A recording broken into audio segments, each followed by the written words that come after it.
તો મિત્રો આજે સૌપ્રથમ તમને જણાવી દો કે કેરળમાં ચોમાસું મોડું શરૂ થયા બાદ ગુજરાતમાં પણ ચોમાસું મોડું આવ્યું છે, જેનું મિત્રો અત્યારે ગુજરાતમાં સૌથી મોટું નુકસાન ખેડૂતોને થઈ શકે છે, કારણ કે મિત્રો 25 જૂન સુધીમાં ગુજરાતને તમામ ખેડૂતો વાવણી કરી લેતા હોય છે, પરંતુ આ વર્ષે ચોમાસું મોડું આવ્યું છે એટલે 5 જુલાઈની આસપાસ વાવણી લાયક વરસાદ પડે તેવી સંભાવના છે, એટલે 10 દિવસ મોડી વાવણીના કારણે ખેડૂતોના પાકોને પણ મોટું નુકસાન થઈ શકે છે, જેના કારણે અત્યારે ગુજરાતના તમામ ખેડૂતો દુઃખી થઈ રહ્યા છે। તો મિત્રો આજે હું તમને જણાવી દઉં કે ચોમાસું અત્યારે દક્ષિણ ગુજરાતના વિસ્તારો સુધી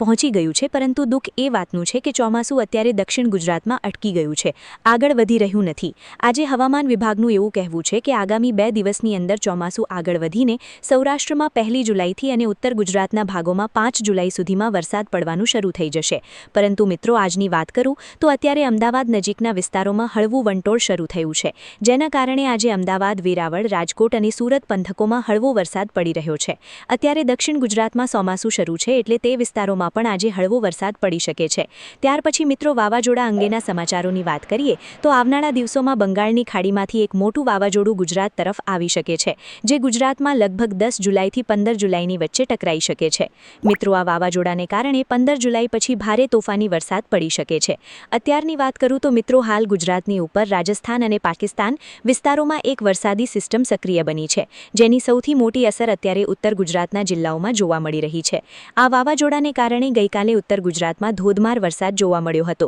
મિત્રો ત્યાર પછી એક મોટું વાવાઝોડું અત્યારે કેરળના દરિયા કિનારે આકાર લઈ રહ્યું છે, જે આગળ વધીને સૌપ્રથમ કેરળમાં ટકરાશે અને ત્યાર પછી ઉત્તર બાજુ આગળ વધીને ગુજરાતમાં તેની અસર કરશે। ત્યારબાદ આ